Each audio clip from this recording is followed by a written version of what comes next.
Okay, so back in January, I done a video in which I talk about creature designs in movies and TV shows. And the concept of that was I took the werewolves in movies and TV shows and I spoke about the designs of these various werewolves seen in movies and TV shows. And I chose werewolves that I've seen from my own experience from TV shows and movies. So I didn't want to go through iconic werewolf designs through kind of stills. I wanted to actually see these werewolves in action and see how I feel about their overall design. And I want to do the same thing with this video in terms of vampires. These vampires I chose from my experience in the past, be seeing them on TV or seeing them in the form of film. And of course, this video means I'm going to have to mention the Twilight series because, it's the Twilight series and, I'm always up for shaming the shit out of that franchise. I'm looking at you, Stephanie Myers. I'm looking at you. So starting off with this list, I'm going to have to talk about, of course, one of the biggest iconic vampires in cinematic history.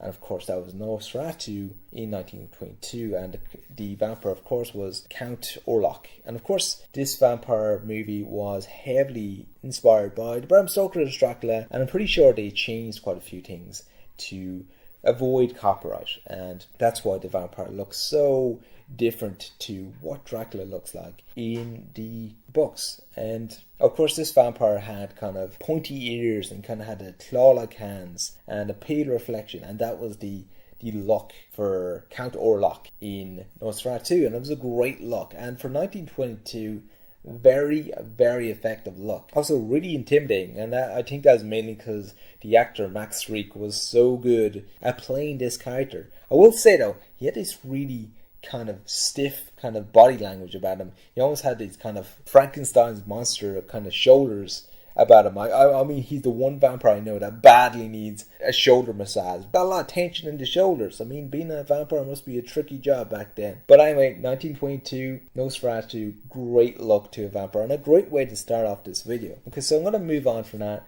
and I'm going to of course talk about Hammer's Dracula. And it started off in 1958 with Christopher Lee. And Christopher Lee was such a horror icon, and it's absolutely tragic that he actually left us last year. I shake my fist at death for taking such an iconic actor. He was so close to 100, and he could have made it. God damn it, death. Okay, anyway, I'm going to talk about Dracula. Okay, once again, his vampire design was it was more simple. The slick back hair and of course the fangs. Interesting enough though, I really liked the bloodshot eyes. That was a really cool look and very menacing as hell. And Christopher Lee was 6'5". He's mainly known for playing a lot of horror icons. He played the Frankenstein monster and he also played the Mummy. And he was definitely one of the biggest actors to play Dracula. And of course he was one of the greatest actors that played Dracula. He played him for several sequels to the point that he literally hated the character. But I just loved his kind of look for Dracula. It was a really great look and it really suited him as an actor, and it just suited the iconic character itself. So I'm going to be moving on a few decades and I'm going to be talking about Lost Boys, released in 1987. And this was interesting because this is the first time we've seen kind of punk vampires. It almost felt like the punks seen in the Terminator movie, the first Terminator movie, but it got bitten by a vampire and became these kind of punk vampires that we see in the Lost Boys. And once again, they're kind of simple designs, but of course they have this kind of the iconic angry forehead.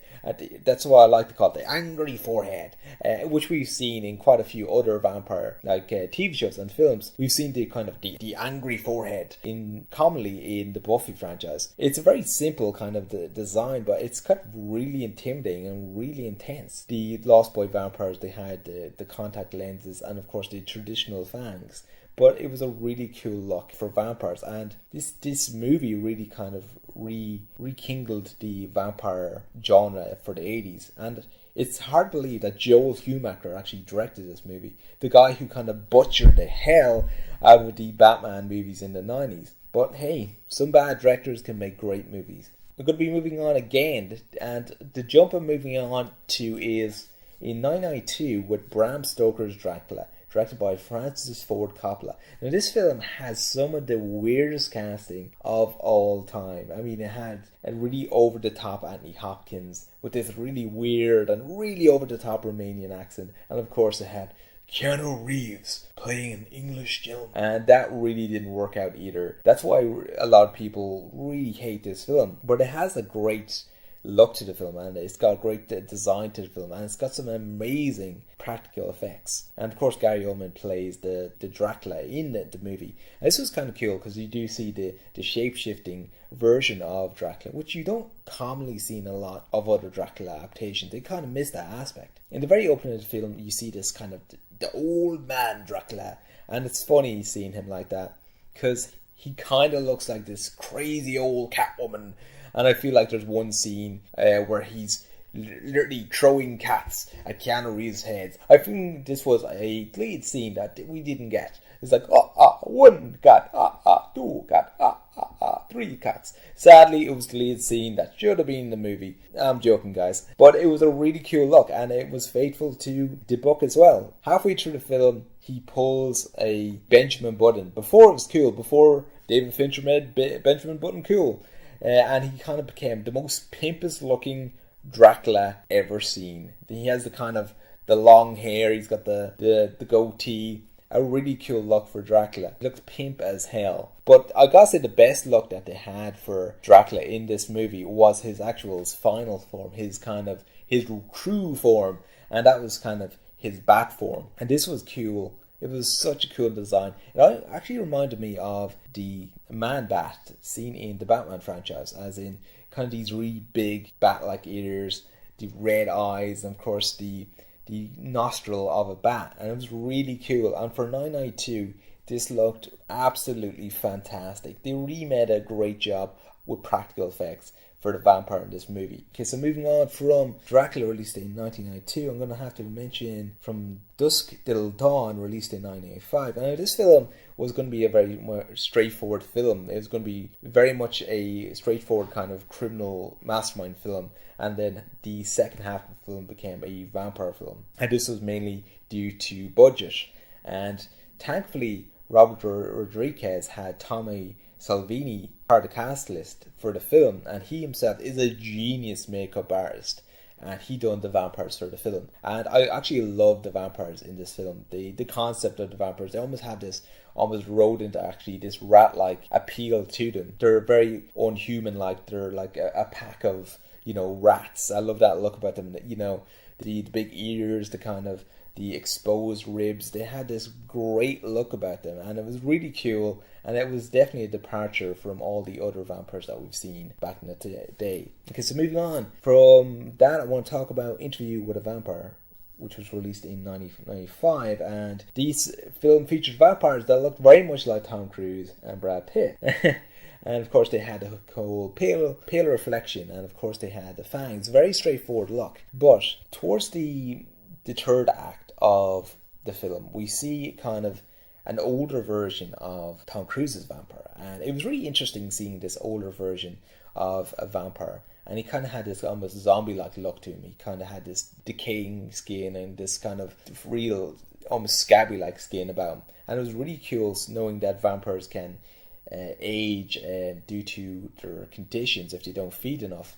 And I thought it was a really cool design. Very simple, but once again, a very cool look. Okay, I could not do this video without mentioning Buffy the Vampire Slayer, because it's a show that has vampire in the name, so I couldn't actually do this video without mentioning Buffy. And I loved Buffy, and I remember growing up watching that as a kid. But I'm gonna have to mention one of the most iconic vampires in that TV show, and of course that was the Master, and he was the big bad in the first season, and he had a really cool look about him. He was heavily inspired by Count Orlok in Nosferatu. He had very much the pale, bald look about him. He kind of had the pointy ears, and of course the red eyes, and of course he was dressed from head to toe in black, also like Count Orlok in Nosferatu. And I love the idea, like the way his skin kind of aged and he became less human-like. It almost felt like Kane and the legacy of Kane. The idea of a vampire, as they get older, they age and become less and less human. I love those little elements. It's a very cool concept and very cool look to a vampire. Okay, so moving on from Buffy, I want to talk about Blade 2. And the reason why I'm mentioning Blade 2 instead of Blade 1 is because there was quite a shift in terms of the look for vampires. So Nomax is the lead antagonist for Blade 2, and he himself is a very evolved vampire. He's very different from the vampires we've seen before. Now, he's bald like a skinhead, and he has all these veins going through his head and all over his face. And interesting enough, he has this kind of what looks like kind of a cut on his chin.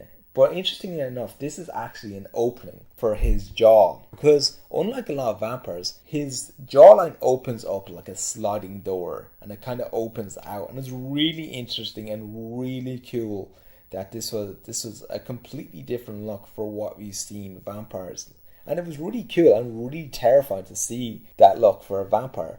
And I gotta say, Nomax was one of the coolest vampires I've seen in cinematic history. I really loved his character.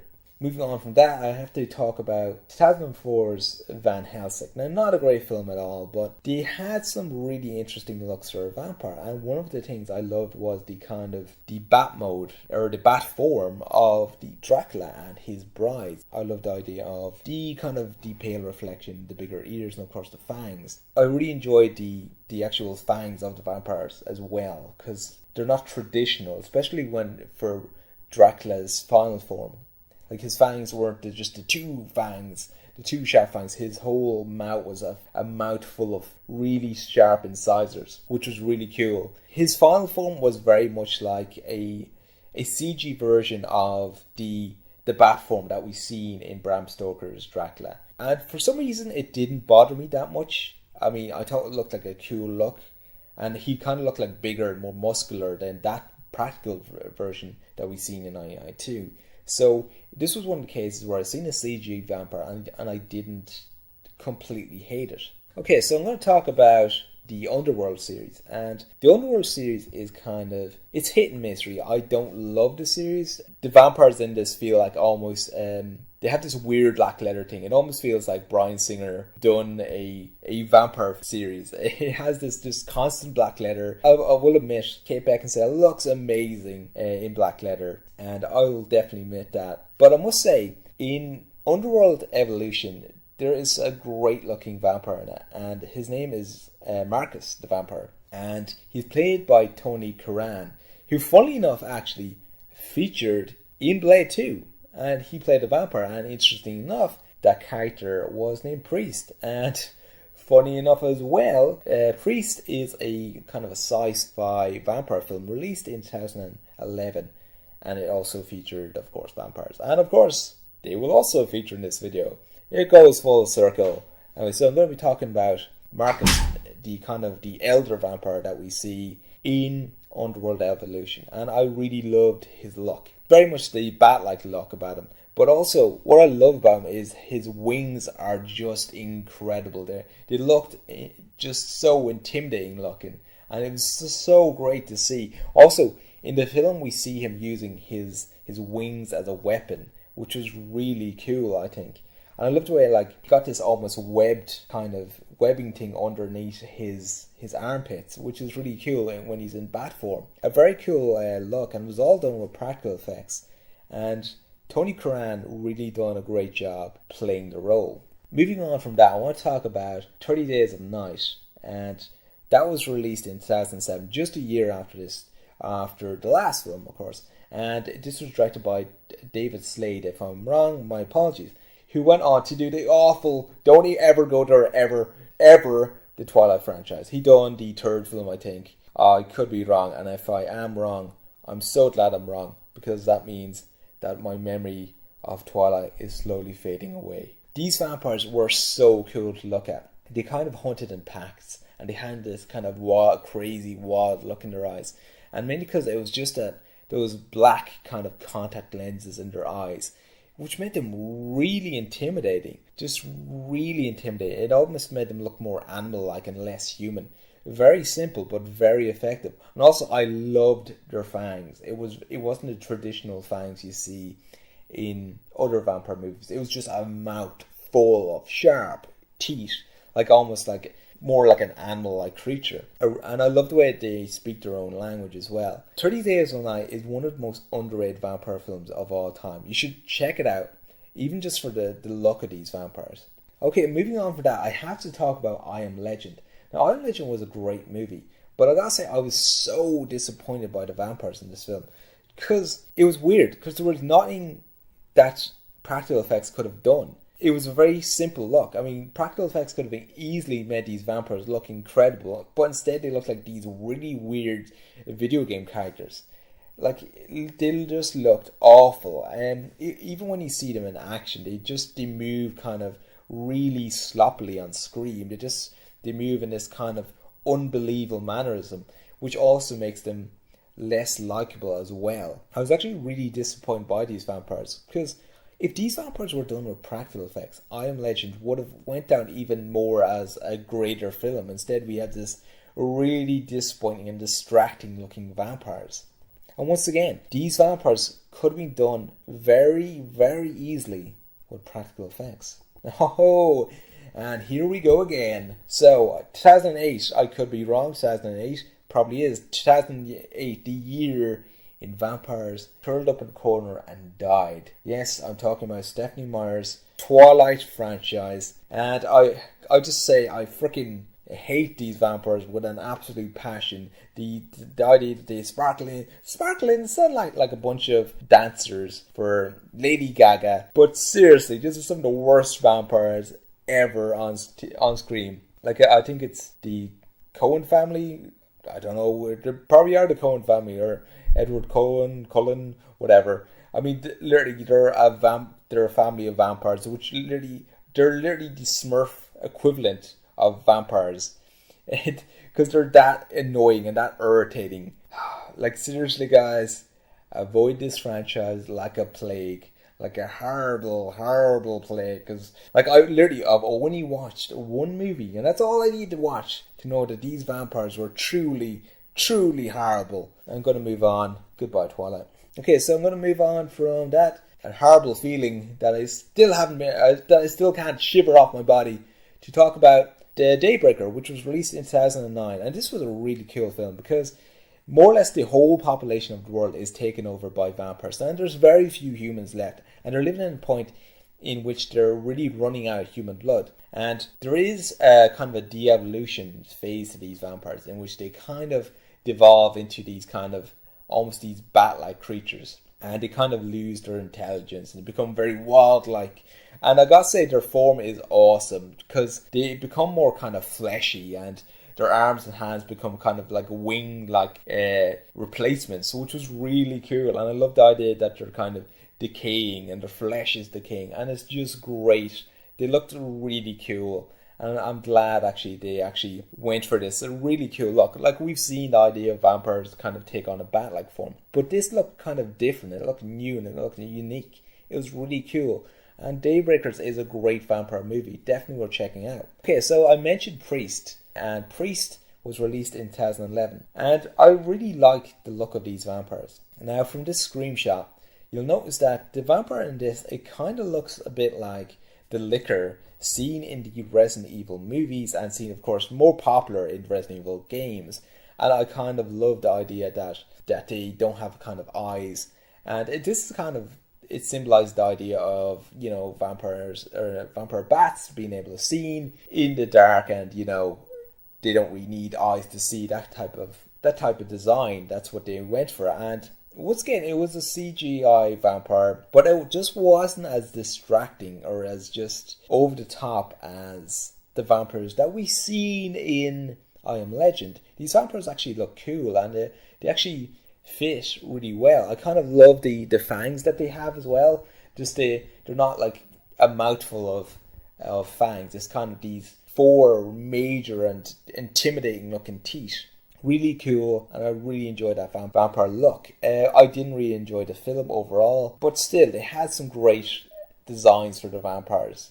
Okay, so moving on from that, I'm going to have to talk about Penny Dreadful. And I freaking love the kind of the Uber vampires that they had in the show. And they had this very simple design, but I gotta say, I love the red contact lenses. They really pop out. And of course, having the pale reflection, they really complement each other really well. And I gotta say, these vampires are massive as well. They're kind of really kind of tall, lean looking vampires with the claw-like hands. And I love the idea that they have scars around their lips. It's really cool like that. And I really just love the overall look of these vampires. Also, their fangs, once again, they're less traditional type fangs. They're more fangs that are more animal-like instead. Okay, so moving on from that, I want to talk about The Strain, which was released in 2014. And of course, The Strain is a TV show. And I really enjoyed the look for these vampires because they go away from the whole fang seen in so many other vampire movies and TV shows. But like I say, I love the tongue.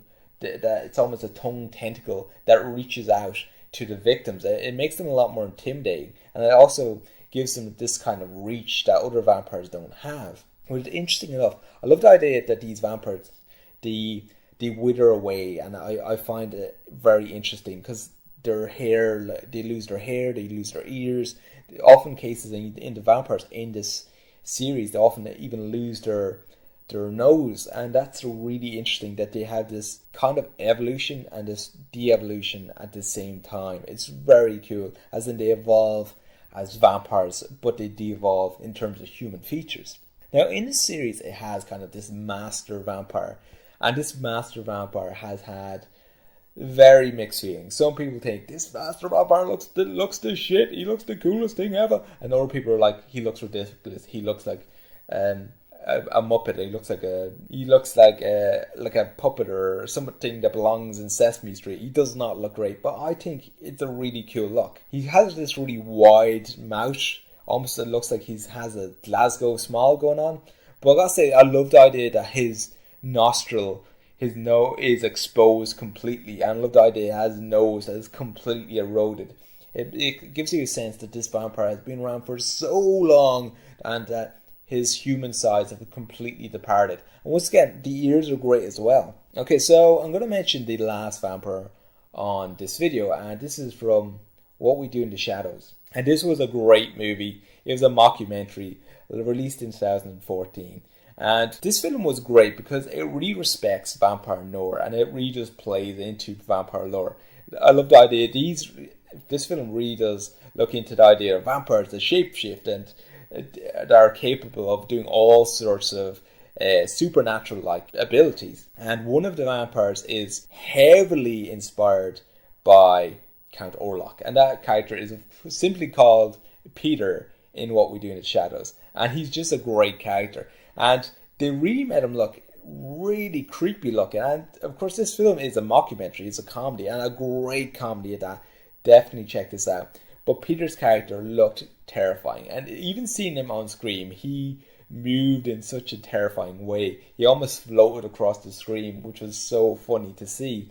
But of course, he had the claw-like hands, the big pointy ears, and he had some really interesting and unique-looking fangs, because they almost felt kind of wild. They felt untamed. They almost felt more organic. Like in every vampire movie, you see vampires with these perfect teeth, except for these massive fangs. Of course, these vampires that regularly go to the vampire dentist and have dentist coverage. They've got a health coverage for their fangs. But in this case, Peter has some really crooked teeth, and it really added to his character. Because that's the thing about vampires, they should be wild like that. They shouldn't be looking after their teeth. I've got to replace my teeth. I've got to get some fillings done. I've got to wear some braces to keep my teeth perfectly straight. Now, in this case, this is a vampire. He's wild. He's untamed. Of course, he's going to have some crooked teeth. Okay, so those are my picks for my favorite vampire designs and my least favorite vampire designs in a movie or TV show. And if I've missed any obvious ones, be sure to comment in the comment section below and tell me, what is your favorite vampire design? What's your least favorite vampire design? Once again, comment in the comment section below. And I'm going to just leave it at that. Be sure to subscribe to the channel if you like what you see. And if you shared this video, I'd also greatly appreciate that as well. And thanks for watching.